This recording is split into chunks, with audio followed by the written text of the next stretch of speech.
This is Dylan Moore and Nima Majur with Irida TV coming to you today, Wednesday, December 22nd. Merry Christmas, everyone, and happy winter solstice, the darkest day of the year. I hope you have some Christmas lights. Well, at least where I'm from. Nima's over in Florida. Probably doesn't matter for him, but it's dark and dreary up here in Washington, so hopefully you got some Christmas lights on that tree to cheer yourself up.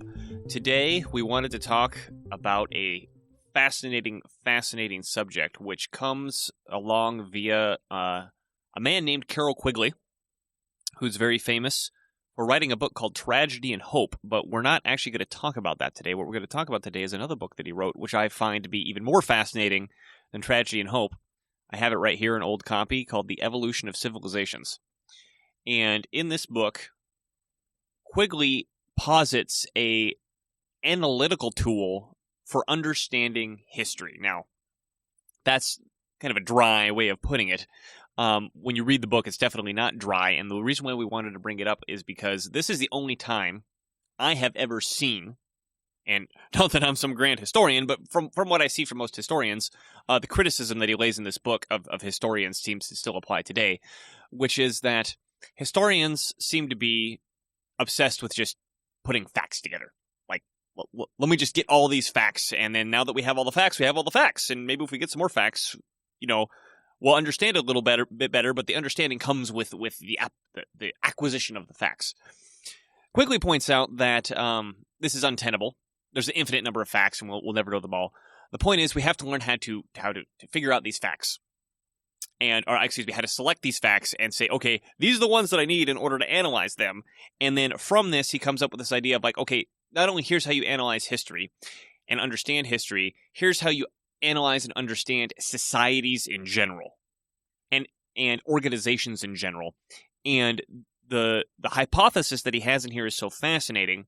We're going to argue right now, and we're going to endeavor to prove to you over the course of this show that this will help you with every aspect of your life, because it will give you a clear understanding, both in the meta scale of the national and governments and international institutions and stuff, down to, if you're in, to your job, to your church, of how these organizations are created and what the natural tendency of any human organization is to change to something that isn't as good, more than likely, than what the original intention of the organization was.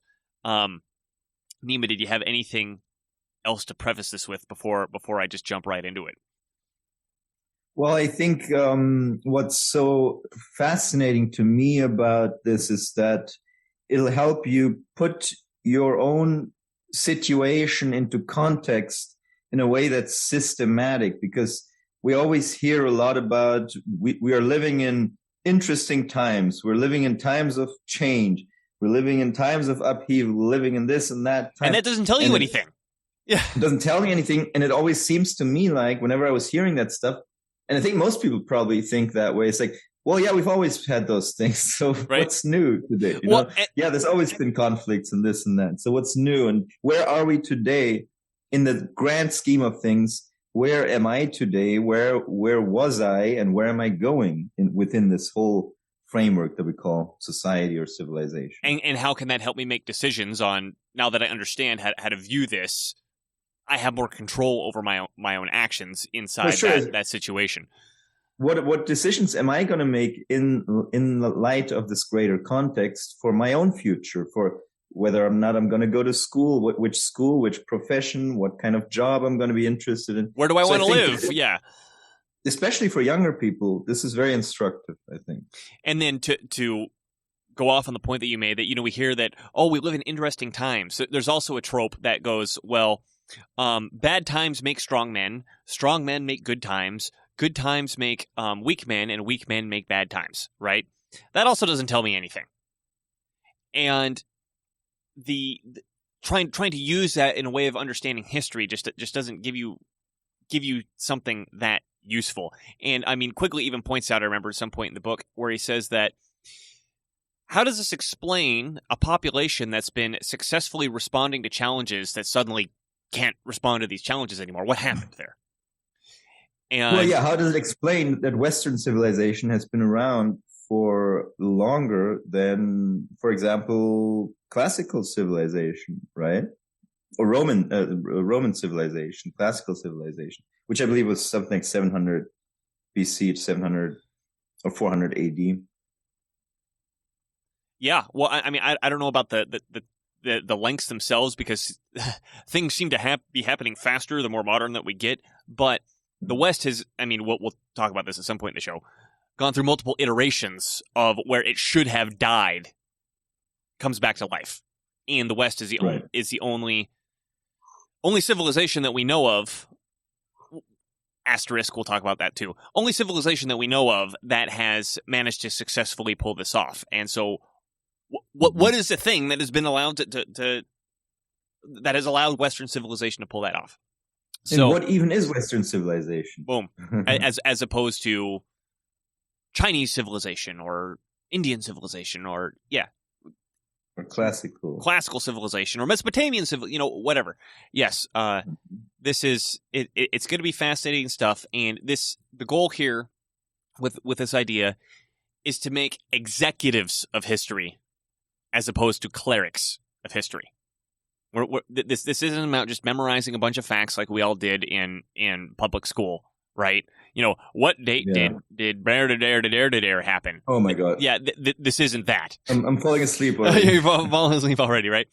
So the thing, the core centralizing aspect here. And we're going to be using a lot of terminology that Quigley uses, and we'll do our best to describe what he means by these words that would otherwise mean something else if you weren't reading this book. Is that here's the sentence that tells you everything. An instrument will naturally become an institution. What does that mean, and so what? So, human beings, we do things we go out and we do things so we can survive and thrive, right? And we create a culture that allows us to interact with the environment, interact with each other, and interact with people outside of our societies that help us survive and thrive in a culture. An animal who has instincts to survive and thrive in an environment, if that environment changes and the instincts can't match that new environment, they die. Humans, if the culture no longer matches the new environment, I mean, not that some humans don't die, but the humans don't go extinct. The culture goes extinct or changes, and you get a new culture that allows the humans to adapt to continue to survive and thrive, right? So what humans will do in societies is that they will create organizations that have a certain goal, right? So, for example, the goal of an army is to protect a nation. The goal of the media is to inform the citizenry. The goal of the educational system or the university system is to properly educate and make smart people who are capable of participating in the society, right? The goal of our scientific institutions is to expand our knowledge. Right. Now, that when the organization is accomplishing that goal, we'll call it an instrument. The instrument is performing the thing. The organization is performing the thing it's supposed to be doing.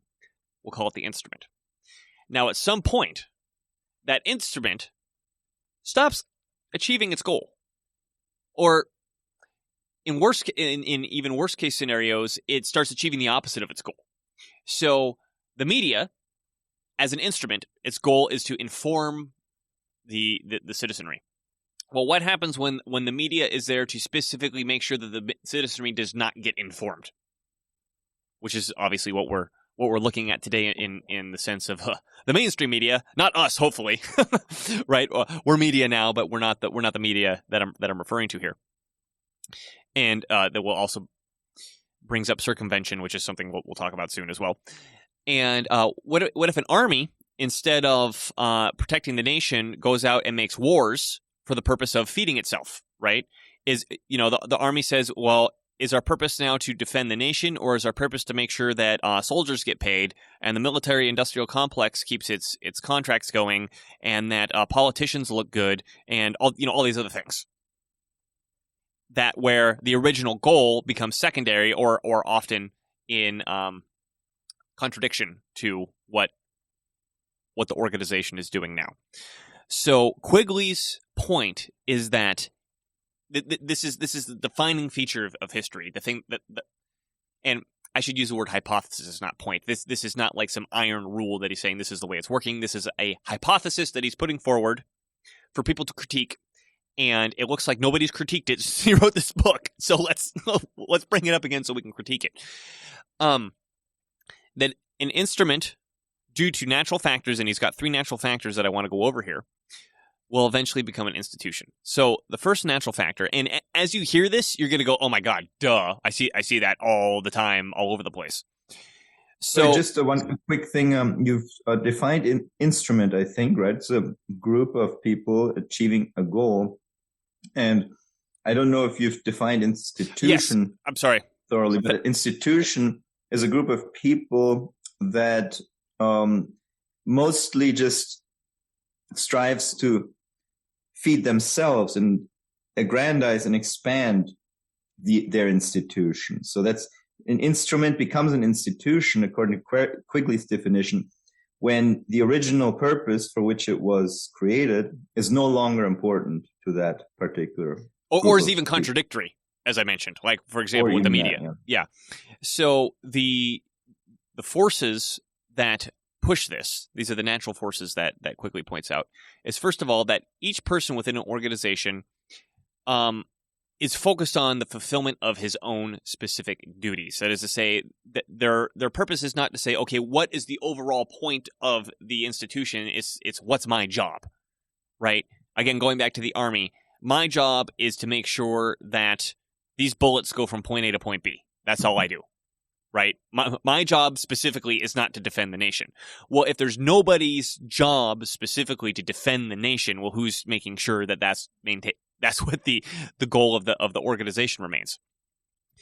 The second one is that, and this gets closer to what Nima was just pointing out, is that every member of the organization is human and therefore seeks their own human advantage. They have human needs, and so they're going to seek promotion, and they're going to seek advantage within that organization, whether or not it's to the benefit of the goal of the original instrument, right? I want a pension plan. I want benefits. I want a promotion. I want more money, even if I'm not the best guy for the job, and the organization can't really afford it. What's that? I want medals, for example. Oh, yeah. In the military. Yeah. Exactly. The third is that conditions always change. And so when this happens, the organization has the choice to say, okay, we need to change with the changing conditions, or we clamp down and say, no, things have to stay the way that they are. And they obviously don't. And so the organization becomes less and less effective at achieving its goal because it's not responding to the changing conditions. Yeah, and also with the unemployment office, of course, what comes to mind is the unemployment office is created with the objective of taking care of the unemployed, and hopefully for a short period so they can go back to work. But then, as far as the unemployment office is concerned, why would they want to have people employed? They would much rather have a lot of unemployed people. Because then they have a job. Right. Yeah. So if there's no unemployed, then the unemployment office would be out of a job, I guess. So. Well, and then these are rough numbers that I've heard discussed before, usually in libertarian circles, that like with an unemployment office, the amount of money, like if the state tax is $100 for the unemployment office, 20 of those dollars actually make it to an unemployed person, and 80 of it just gets eaten by the apparatus, the bureaucratic apparatus. Mm-hmm. So by the institution. By the institution. Well put. The bureaucratic institution.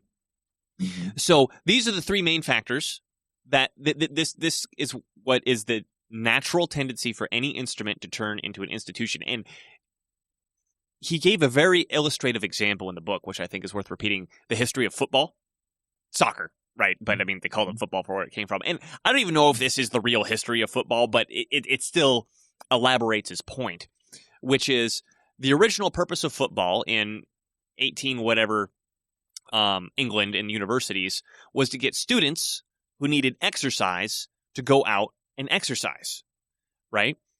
Well, games naturally led to competition, which means that people want to win. And so if you want to win, you invite the graduating captain from the previous year to come back as a coach to teach the new people. Well, now you've got a coach to pay for, so let's charge money for seats because we need to raise some money. Well, if we're charging money for seats, well, we better make the game good so people want to watch it. And then, then we better find the best players to get on the thing to make the game good. And then eventually you end up with a situation where this game, which was supposed to get students who needed exercise, turns into students who need exercise the least are watched by students who need exercise the most, right? And then it's this big churning, munching thing that has absolutely nothing to do with academics. I mean, and also even within the team, the members of the team who need exercise the most end up on the bench, and the rock star players are playing all the time. I didn't even think about that. But I mean, again, whether or not that's the actual history of soccer is it's illustrative of the fact of here's the natural tendency for this to happen. And Quigley points out that there's nowhere in this cycle that somebody sits back and asks and go, well, what's the point of football anyway? Right? What's the point of football anyway? And this is the thing that we want you to start thinking of after listening to this. Is when you look at an organization, again, it doesn't matter what level it is, federal government down to your church service, right? What's the point of this? What is the goal of this? Because once you start asking what the goal is supposed to be, you'll get a clearer idea of what's going on and whether you could fix it or not, or if you want to fix it. So we talked about instrument becoming an institution. I was emphasizing this. Oh, yeah, this was the football example. And so just a reemphasis that this is the core driving principle. We can call this the scientific principle that we can apply to history in a universal method, according to Quigley, right? This is a thing that we can always count on happening in history. Well, so I think the next thing to get into is there a certain categorization of institutions and of instruments within civilization? So now Quigley categorizes them in a certain way, and I've got them here. And he breaks this down from less abstract to more physical. Or excuse me, more abstract and more physical. That was the correct way to say it.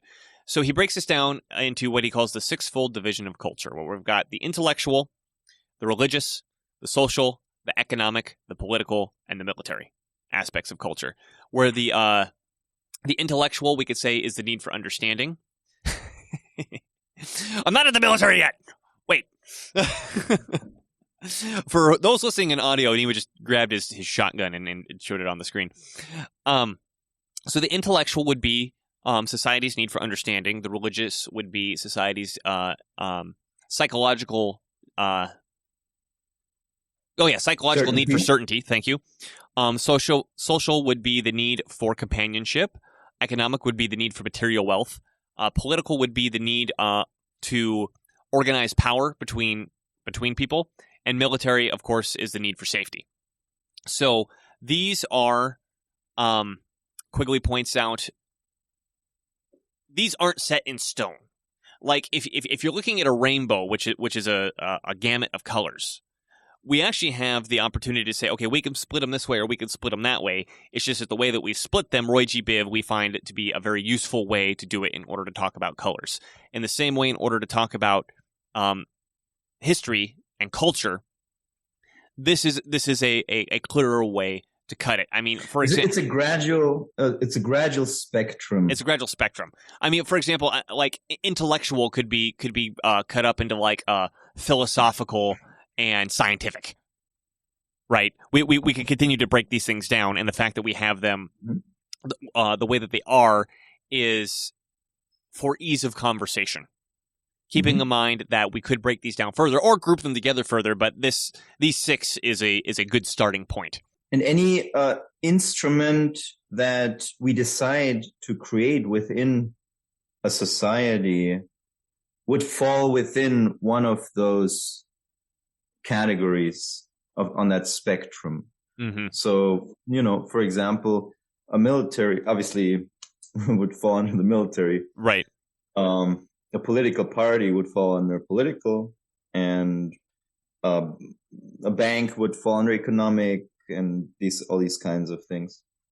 Yes. And then before we get into the very, very, very special type of instrument, because there's a unique instrument that's defining over civilization, there's 3 things that can happen, which we can call reform, circumvention, or reaction, right?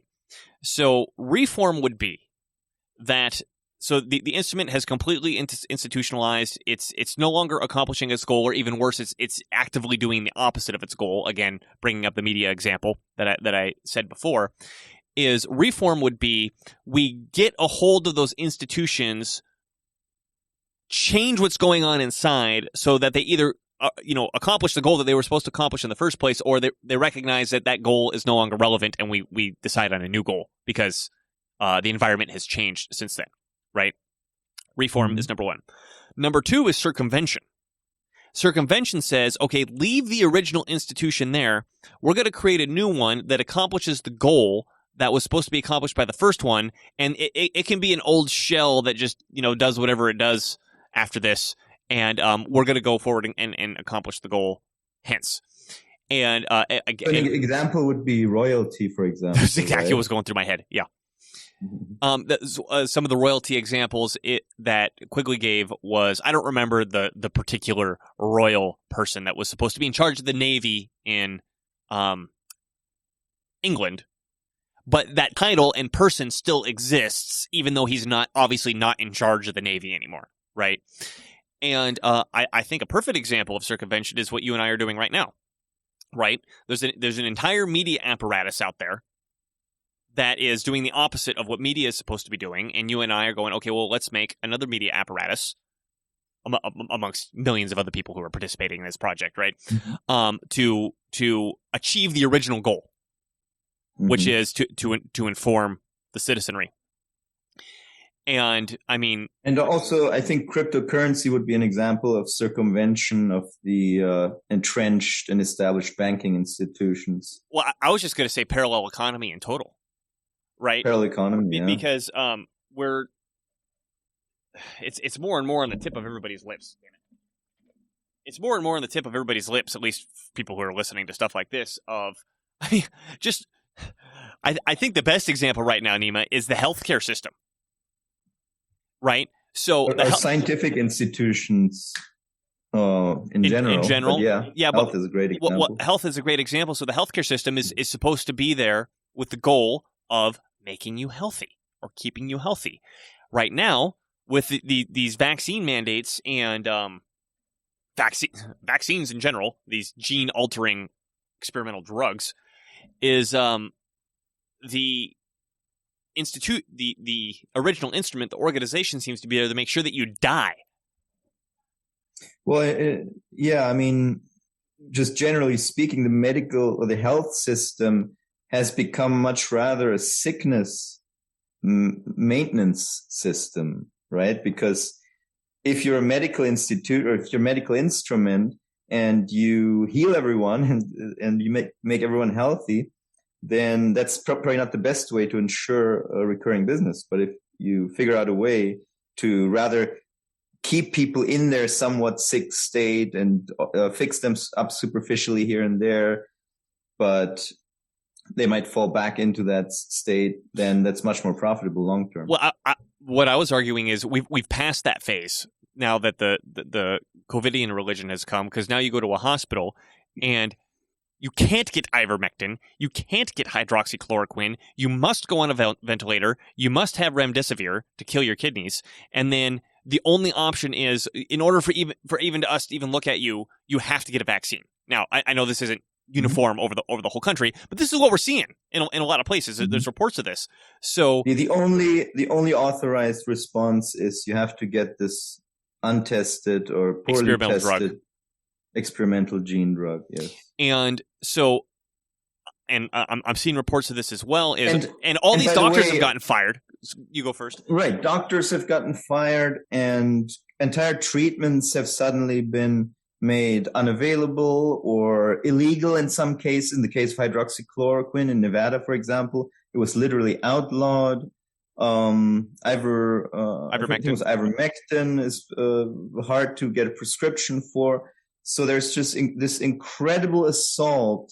This incredibly obvious assault on on a plurality of solutions of dealing with a complex problem, so that the only thing that's left is, first of all, what you create is a lot of sickness, a lot more than you would have had if you'd stayed out and left people alone, let doctors come up with innovative solutions, etc.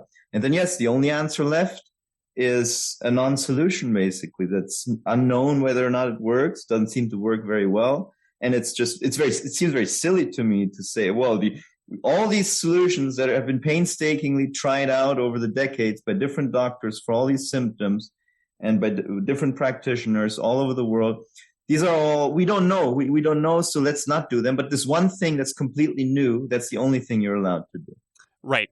And then what we're seeing, at least I'm seeing reports of this, and we'll be interviewing somebody on this specifically here coming up soon, is, especially, we forgot to mention all the doctors and nurses and healthcare workers that got fired because they didn't want to get the vaccine. They need a job, so grab them up and we'll circumvent you fuckers, right? Exactly. So it's a perfect example of circumvention. So that's the second one. So again, we got a little bit in the weeds, but we're talking about what are the responses. The potential responses to when an instrument becomes institution. We talked about reform. We talked about circumvention. The third one, which is the worst one, reaction, which is the vested interest of the institution wins. And things continue to spiral out of control within that institution. So getting on to what we've been leading up to here, the most important instrument to a society, or to a civilization, because not all societies are civilizations, but all civilizations are societies, is there is What's a civilization? Oh, we're going to get there. I got to tell you what the most important instrument is first, because that's the defining piece of the civilization. So there, for a society to be termed a civilization, which is this very loose term that Quigley immediately admits here, where no one is able to seem to come up with a definition of what a civilization is that gives us a clear idea to look at something and say, okay, that did or didn't meet the definition, and that clearly is or isn't a civilization, so we can use this tool to analyze for the societies to see whether or not they're civilizations. The defining feature of a civilization, and the most important instrument, is what Quigley is termed the instrument of expansion. So in the multitudinous societies, the plethora of societies that have existed over the history of the Earth, the number of times what we call a civilization has arisen is minuscule. It's microscopic compared to the number of actual societies that were flourishing all over all the time. And so when does a society become a civilization? It's if that a society develops a new culture that develops what's called an instrument of expansion. So now an instrument of expansion has three important points. The society has to do three important things. The first thing is they have to have an incentive to invent.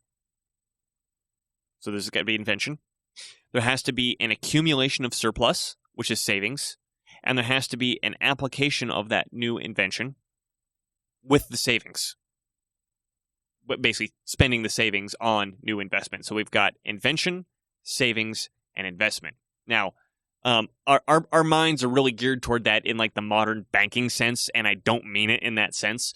I think looking at, say, ancient Mesopotamia is a better way to understand this. So, for example, and this is what Quigley points out in the book. And then also, I want to put this disclaimer here. This book was written in like 1966. So that's a lot of time for a lot of research on specific facts of history to have occurred. So if we're talking about certain facts of history that have been figured out to be different since then, okay, thank you.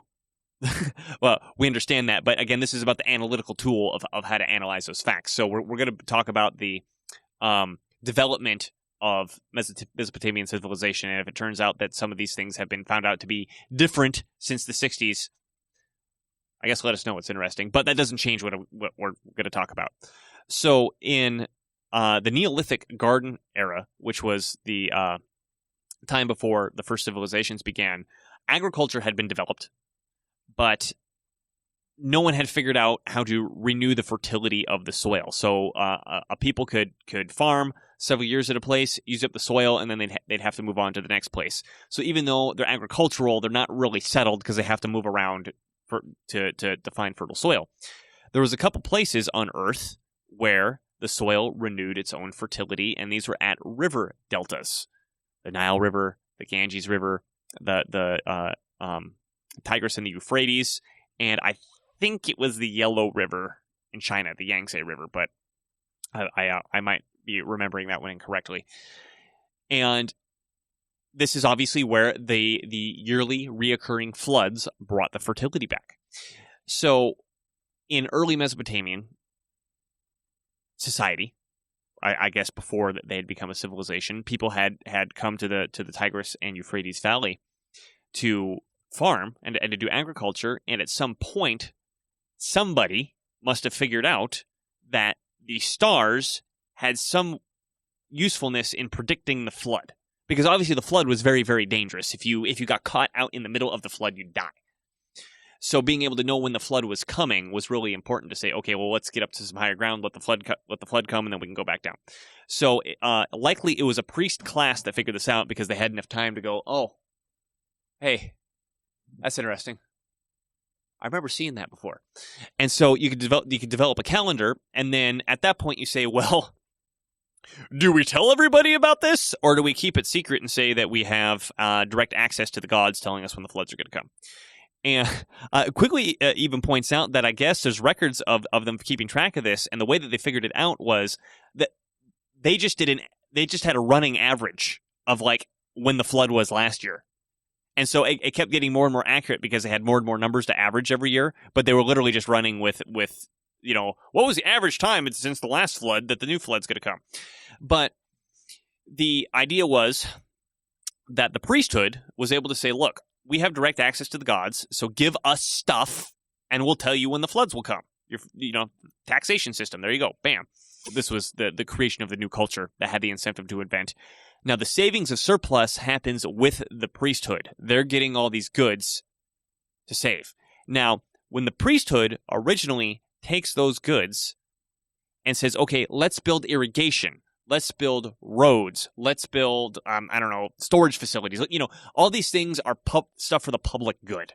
As opposed to if the priesthood says, okay, we're going to take this and I'm going to buy a bunch of hot young female slaves, and I'm going to build ziggurats and hanging gardens, and I'm going to bury myself with 40 horses and 40 slaves. And, just spending on yourself and on what was the term that Quigley used that I really liked? Social, to make yourself look good in the social avenue. I can't. Prestige objects. Yeah, prestige. Maybe. Yeah, prestige boosting things like, oh, look how great I am, and I could spend all this money on right. Obviously, the accumulation of the surplus is no longer going back out to the people who provided that surplus at that point. So the instrument of expansion was the priesthood in Mesopotamian civilization. So you could say that was a religious instrument of expansion. Now, well, the instrument of expansion is divided into three categories, as you mentioned, right? We have invention, savings, and investment. And one thing I wanted to point out is that the crucial aspect of the savings is, like you said, it's not necessarily in the savings in my bank account sense that we use it today, even though that is it's a relevant version of it. Yeah. But what's meant by savings is to create a disparity between different groups within society. This is a really good point. Thanks for bringing this up. But with the reason being that if you have a group that has more power or that has more stuff than others, then that group is able to deploy those others in projects that don't instantly feed everyone hand to mouth. They are able to deploy those people in projects that build capital goods, if you will. Yes. That build things that are there to produce more in the future. But you can't get there if everyone's just working on hand-to-mouth consumption in the society. Well, and that reminds me of a perfect example he gave, and this is somewhat of a silly example, but it elucidates the point. Is that imagine we've got a man. He's a savage. Oh, I used the word savage, but savage in the sense of that people would say it in the 50s. Someone who's living out in nature by himself, and he subsists by throwing rocks at rabbits. And he's able to kill one rabbit a day, and he has to, in order to survive, he has to get at least a rabbit a day. So obviously in the situation, he can never improve his situation because he spends all day getting the subsistence to last him for one day. Now, let's say, for example, he happens across a recently dead deer that will feed him for 12 days.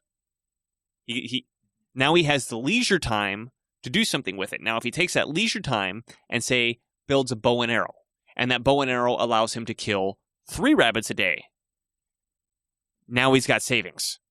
Mm-hmm. And so the bow and arrow represents, the deer obviously represents the accumulation of surplus, and the bow represents the investment back into, like you just said, capital. Mm-hmm.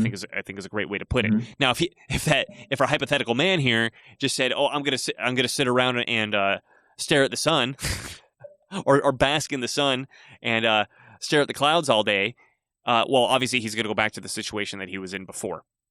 So, depending on the civilization, they have different ways of doing this. But go ahead. Well, your example is one where somebody out of happenstance ends up investing. Yes. But what's more crucial is that there's a systemic way of continuously having this process of making sure there's disparity between certain groups of people. And some people need money, the others have it. So the haves can grab the haves not and put them into projects where they produce capital goods and not, beat rabbits with a rock or whatever. Well, and then I think it's also worth pointing out that when you have a situation like this, you get rewarded for participating in society. Assuming you're not a slave, which most people were in the past, right? If you weren't a slave, you get rewarded for participating in society. Like, okay, we're building these public work projects, or I'm paying my taxes. I'm growing my food in order to pay the taxes. Well, doing that ends up benefiting the society, which benefits you and benefits your children. If you weren't unfortunate to go into debt and become a slave. On that token, slavery was also considered an instrument of expansion. That is one example of an instrument of expansion, because you've created, not necessarily by monetary means or whatever, maybe through ideological means, you've created an underclass of people who have fewer rights to things and to stuff. Or no rights. And you've declared yourself the overlord, and you have the system to you have the means to maintain and support this kind of system. Now you have a sort of instrument of expansion, and in this case, it would be slavery. Well, let's just talk about the specific point. That was the instrument of expansion, according to Quigley, in classical society. And that also reminds me, he points out that there could be other minor things that accumulate surplus in the society. The instrument of expansion is the main one. And he argues that classical civilization, which classical civilization, just so we're clear, we're talking about Greece and Rome and basically the whole Mediterranean that was a part of this, excluding what he called Canaanite civilization, which would be the Phoenicians, but they were eventually conquered from the Assyrians, I want to say, in the east, and the Romans eventually took over Carthage. So eventually the whole Mediterranean became classical. But the point being, like Nemo was saying, an underclass of society was created where legally in the classical civilization, slaves were property that you could do anything that you wanted with. And the like one of the worst things that could happen was a slave turning against its master. That was like one of the most egregious crimes that a slave could commit. So you own these people, you buy them, you could chop them up and eat them. That's your legal right. That you have such control over these people, and you say, okay, well, the fruits of their labor accrue to me. So Quigley points out that in the beginning of classical civilization, this applies to both Greece and Rome, is that you would have the owner of the slaves out working with the slaves in the field. And because the owner wanted to benefit himself more than less, of course, he would say, okay, I'm paying attention to what's going on my property. I'm going to improve it because I know with those improvements, it's going to benefit me more. That created the surplus, which allowed investment to be spent on public works, once again.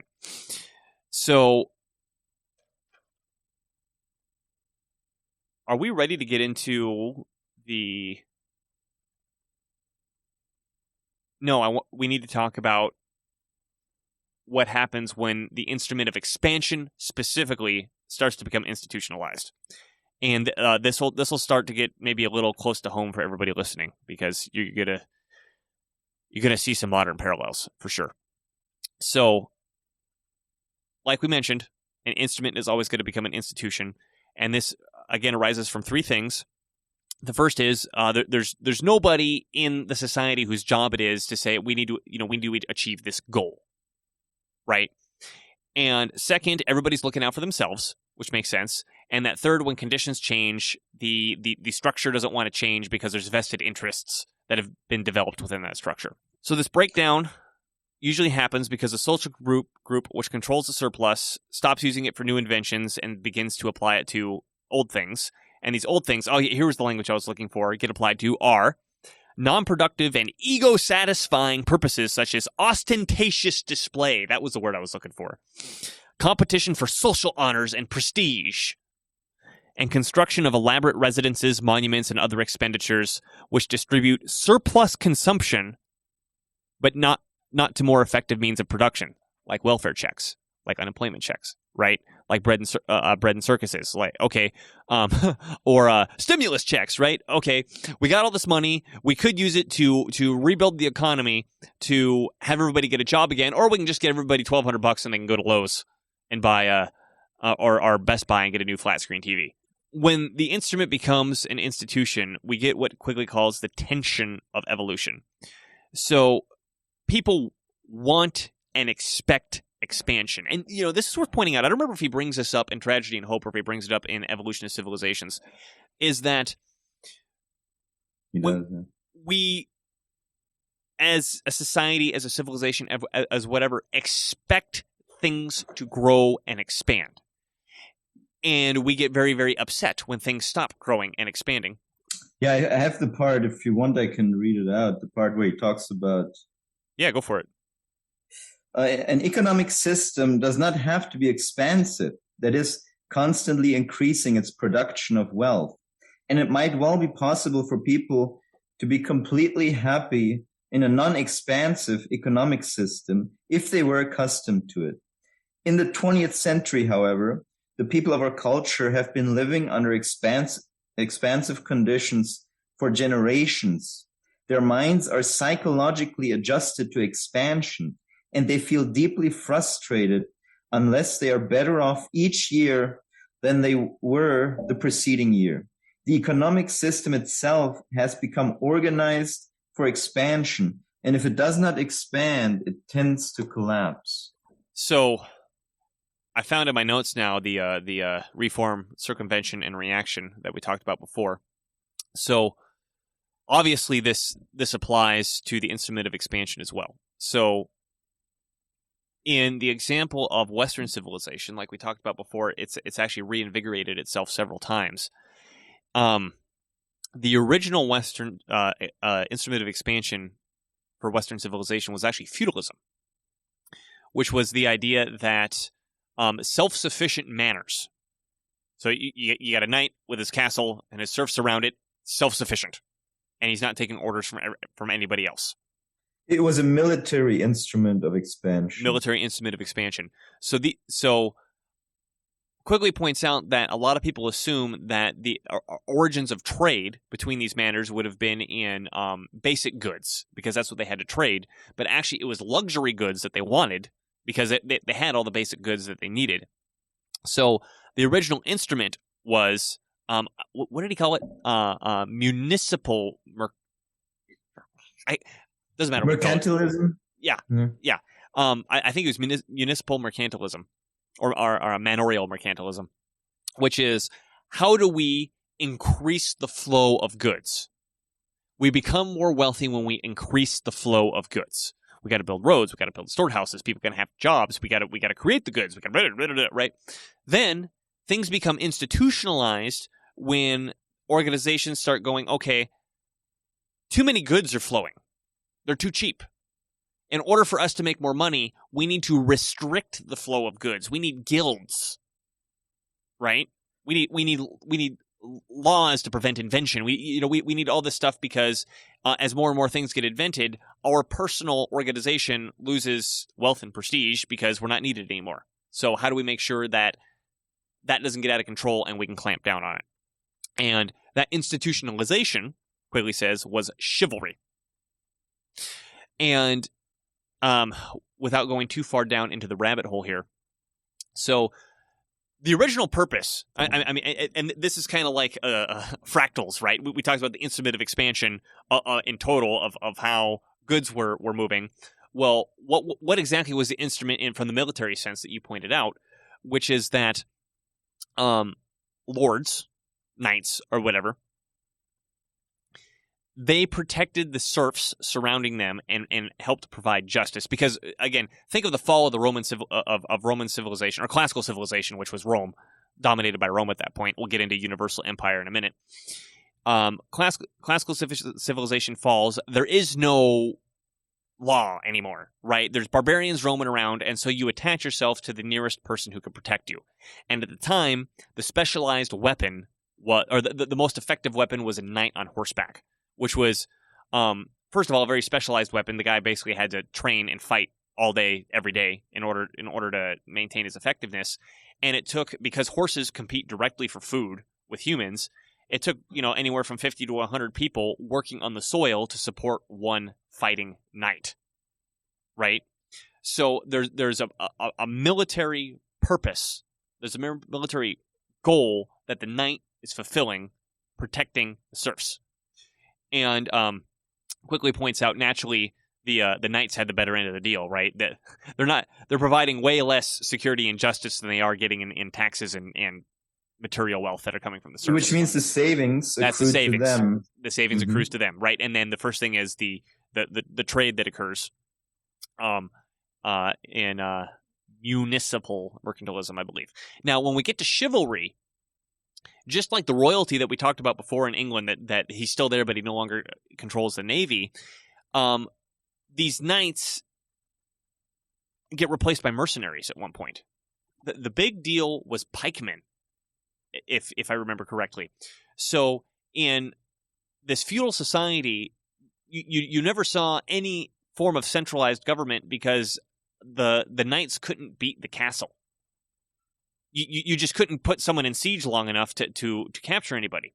Well, with the invention of pikes, it was a challenge to the knight on horseback, because you could plant the pike and get the guy off the horse. And so there was a much lower cost of having an army that could that could stand up against a specialized weapon. And so at that point, you have first of all, the dynasties start growing, right? So instead of having these self-sufficient manors everywhere, there was political units being able to expand their control. So what happens is, now that the military aspect is changing, the knights are no longer serving that military purpose that they were serving before. And so their ethics, their ethos gets codified into chivalry. And Quigley even points this out. A lot of these, there were laws in I guess most of Europe that actually forbade knights from taking on a trade. So the only way that they could make money was through fighting. And so they needed a war. and so there's a crusade. Yes, I need a job. Oh, you guys are fighting. Yes, I need a job. And so the knights are no longer fulfilling their original goal, the military goal, and the instrument of expansion that was built up from that purpose of the knights is getting constricted because now more money is made by constricting goods than letting goods flow. So what happened?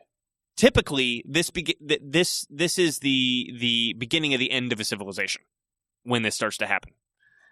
We're going from the age of expansion to the age of conflict, which we'll be talking about in a minute. But in Western civilization, something special happened, which is that a new form of trading goods came, and I think this was essentially boats could go up and down the coast.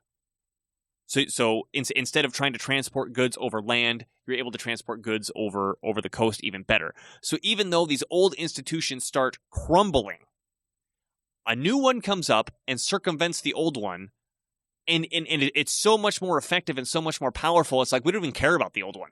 We don't even need this anymore. Yeah. And I have it here. It's called commercial capitalism, which went from 1440 to 1690, and that was the new instrument of expansion that circumvented the previous one, the Western civilization's first instrument of expansion, which, as we mentioned, was the feudal manorial system. And Quigley says that went on from about 1970 to 1270. 970 to 1270. 970 to 1270, yeah. Yep. So, in a sense, this is kind of like saying, okay, great, you won the War of Swords. We just invented guns. You own the Sword Kingdom. That's great. We're making guns over here, so have fun. Right? And I guess, yeah, it's literally that, because this is about the time the guns appear.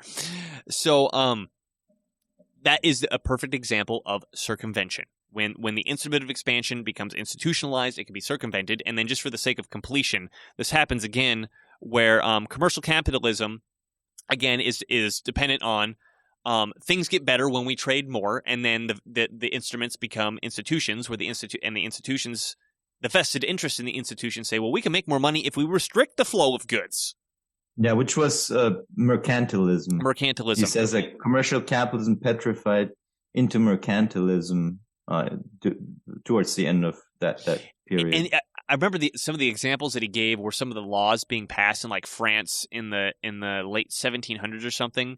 That was even like saying, this is how many buttons you can have on a shirt. You got to make them out of bone. You can't make them out of what? I mean, just totally like really trying to control every aspect of production because things were leading into the Industrial Revolution. So this was the next turn of the page. So Napoleon represented this second iteration, the culmination of the second iteration of Western civilization. He goes forth to conquer the whole thing, and he wants to maintain the old system, as opposed to the new system that's coming along, which is the Industrial Revolution, which is what's coming out of England. And I think Quigley would argue that ultimately Napoleon stood no chance, because he was fighting the war of muskets while people were busy inventing machine guns. Eventually it wouldn't have worked out. And industrial capitalism is just completely orders of magnitude. I mean, we know this from reading our history books. Just completely changes everything, right? Where, I mean, I think the easiest way to talk about the Industrial Revolution is to say that we went from using animal power to chemical power, right? Instead of saying, okay, let's have this ox pull the cart, let's build a tractor that runs on petroleum. And so industrial capitalism created this new instrument of expansion by creating mass goods, and which eventually turned into monopoly capitalism, right? Again, things get better. We make a bunch of money when we produce as many goods as possible, and oh shit, everything's too cheap. So now we make more money if we restrict the flow of goods. It's just the same story getting played out over and over again.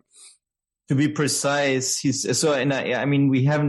we're talking about expansion and conflict right now without having even talked about the 7 stages of civilization. So we should get into that after this. But 1770, we have industrial capitalism emerging, and industrial capitalism initially was owner managed. So the owner of the factory was in charge, but then the requirements for production became so large that larger and larger, longer term financing mechanisms were needed. And then that created the investment bank, basically, which the investment bank was all about long-term financing of long-term projects, and then the profits accruing to the investors. So then that was when financial capitalism came along, meaning the main profit, or most profit, was made through the exchange of claims to future money flows instead of just through producing goods. And then that system, of course, the investment banks facilitated this large expansion of business into these large conglomerates and large factories, to where those corporations in turn became so powerful and so profitable that they didn't need the investment banks anymore. And they could finance themselves. So they could finance themselves much more. And that was the emergence of monopoly capitalism in around 1890 and gone through to 1950.